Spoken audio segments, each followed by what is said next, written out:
ICSC physics class 10 chapter house hold circuit. आज इस part में हम लोग चैप्टर हाउस होल्ड सर्किट के कुछ इम्पॉर्टेंट क्वेश्चन सॉल्व करेंगे जो कि बोर्ड एग्ज़ाम के व्यू से इम्पॉर्टेंट हैं। आप इन क्वेश्चंस को नोट करके रिवाइज ज़रूर करिएगा। तो आइए स्टार्ट करते हैं। तो पहला क्वेश्चन है, state 3 factors which determine the quantity of heat produced in a conductor. Conductor में हीट प्रोड्यूस्ड होती है तो हमें बताना है कि कितना करंट प्रोड्यूस होता है, किन फैक्टर्स पे ये करंट जो है डिपेंड करता है।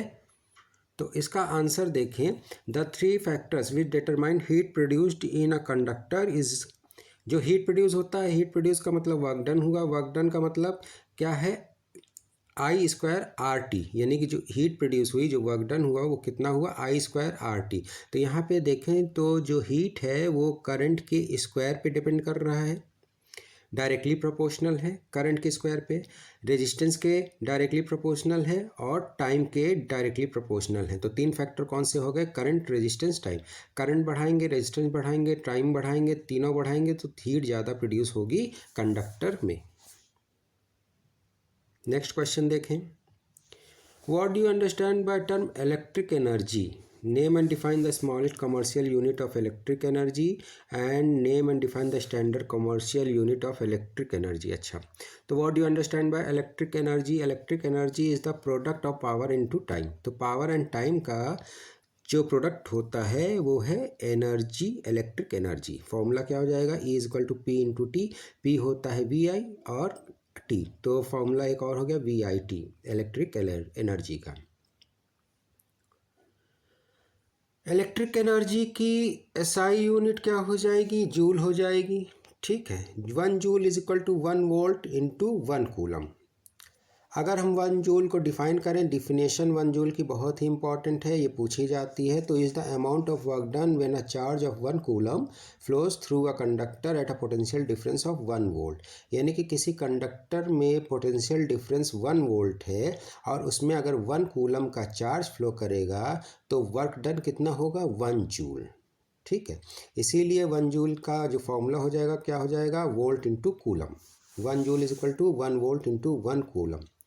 Standard commercial unit of electric energy क्या हो जाएगा, किलो वाट आवर। तो किलो वाट आवर जो हो गया वो स्टैंडर्ड कमर्शियल यूनिट हो गया इलेक्ट्रिक एनर्जी का। किलो वाट आवर अगर हम डिफाइन करें 1 किलो वाट आवर को, तो is the amount of electrical energy consumed when an electrical appliance having a power rating of 1 kilo watt is used for 1 our.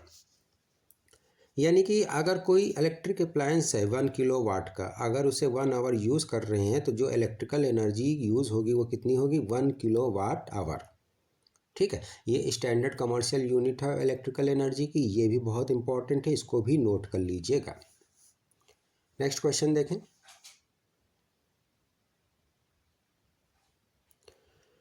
With respect to electricity define watt hour, watt, kilowatt, kilowatt our.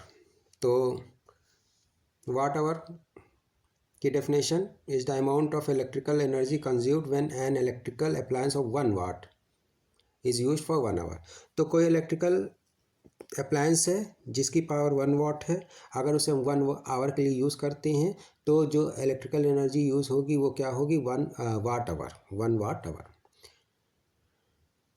फिर वाट, वाट क्या हो जाएगा, power की unit हो जाएगी। ठीक है, तो पावर ऑफ 1 वाट, 1 वाट की डेफिनेशन अगर देखें तो is the rate of working of 1 joule per second. अगर 1 जूल पर सेकेंड का वर्क डन हो रहा है तो हम कहेंगे पावर कितनी हुई, 1 वाट की। किलो वाट, तो 1000 जूल पर सेकेंड अगर यूज़ हो रही है एनर्जी तो हम कहेंगे पावर कितना है, 1 किलो वाट का। 1 kilo watt is equal to 1000 joule per second, इसको याद रखिएगा। Kilo watt hour commercial unit of electric energy, ये अभी हम लोगों ने देखा था इसकी डेफिनेशन। नेक्स्ट क्वेश्चन देखते हैं। नेक्स्ट क्वेश्चन कह रहा है, how many joules of energy is equal to 1 kilo watt hour. तो 1 किलो वाट आवर जो होता है वो 36,000,000 जूल के इक्वल होती है। तो 1 kilo watt hour is equal to 3.6 into 10⁶ joule. इसको याद रखिए, 1 kilo watt hour is equal to 3.6 into 10⁶ joule. ये MCQ में पूछता है, 1 मार्क्स का जरूर पूछता है।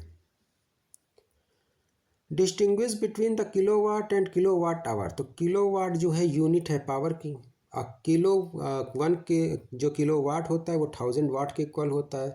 1000 वाट होता है 1000 जूल पर सेकंड के इक्वल। किलोवाट आवर जो है वो है electrical energy consumed in 1 hour. तो 1 किलोवाट आवर हो जाएगा 100 वाट इंटू 1 आवर, जो कि है 3.6 इंटू 10⁶ जूल। तो किलोवाट यूनिट है पावर की, और किलोवाट आवर जो है ये भी यूनिट है पर कमर्शियल यूनिट है, इसको याद रखिएगा।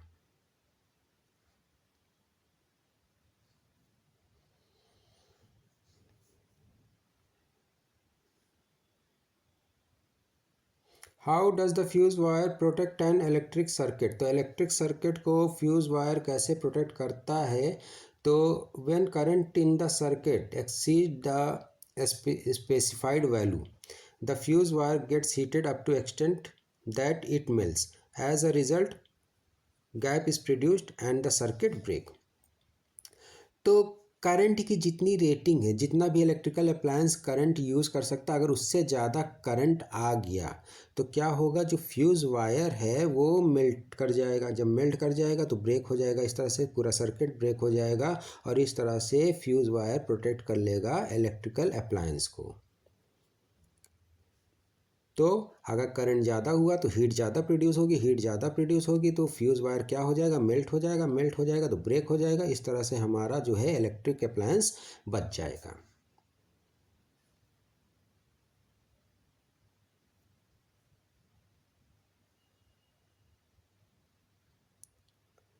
नेक्स्ट क्वेश्चन देखते हैं। What do you understand by term earthing? Earthing means to connect the metal case of electrical appliance to the earth at zero potential by means of metal wire is called earth wire. तो एक metal wire लेकर हम लोग जो electrical appliance है, electrical appliance के plastic जो case है उससे कनेक्ट करके अर्थ में अगर कनेक्ट कर दें तो इसको कहते हैं अर्थिंग। यानी कि इलेक्ट्रिकल अप्लायंस को हम रखेंगे किस पे, जो मेटेलिक केस है उसको हम किस पे रखेंगे, जीरो पोटेंशियल में, क्योंकि सारी पोटेंशियल चली जाएगी अर्थ में, इस वजह से वहाँ जीरो पोटेंशियल हो जाएगा और हमें जो है करंट नहीं लगेगा, शॉक नहीं लगेगा। तो ये कहलाता है earthing.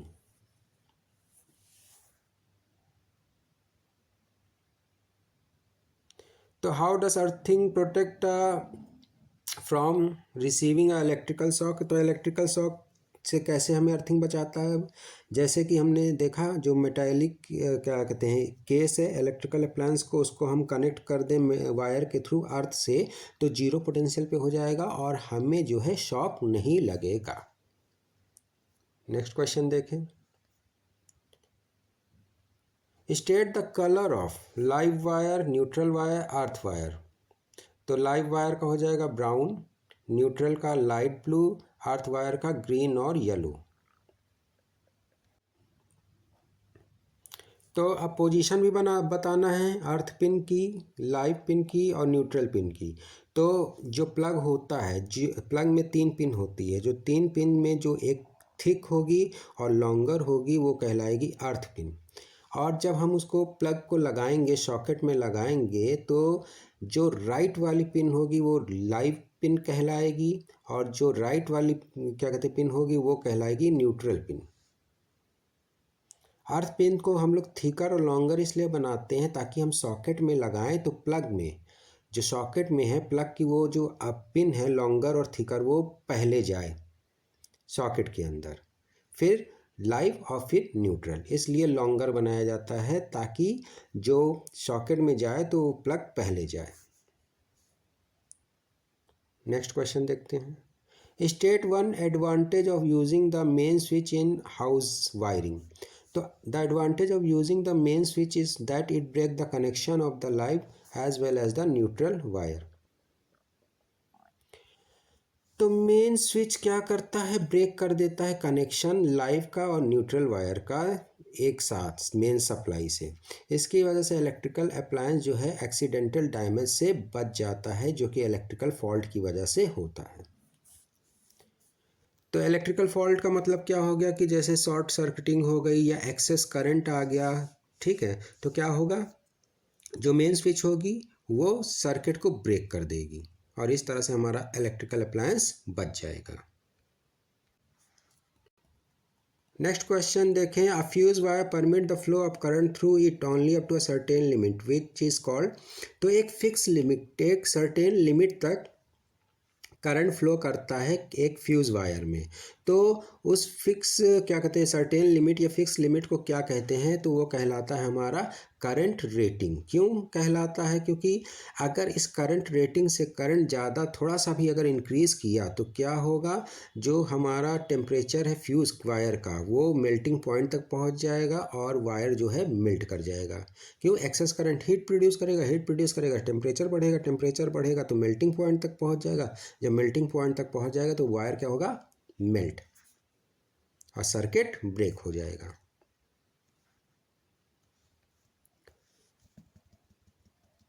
The rise in temperature of fuse wire depends upon, तो कौन से फैक्टर पे डिपेंड करता है rise in temperature of fuse wire, तो इसका आंसर होगा first and second, current rating और रेडियस। तो करंट पे किस तरह से होगा, डायरेक्टली प्रोपोर्शनल, और रेडियस पे किस तरह से होगा, इनवर्सली प्रोपोर्शनल होगा to the cube of the radius. Length of wire पे डिपेंड नहीं करेगा rise in temperature of fuse wire, तो फ्यूज वायर के क्यूब, रेडियस के क्यूब पर डिपेंड करता है जो कि इनवर्सली प्रोपोर्शनल है, और किस पर, डायरेक्टली प्रोपोर्शनल है करंट के।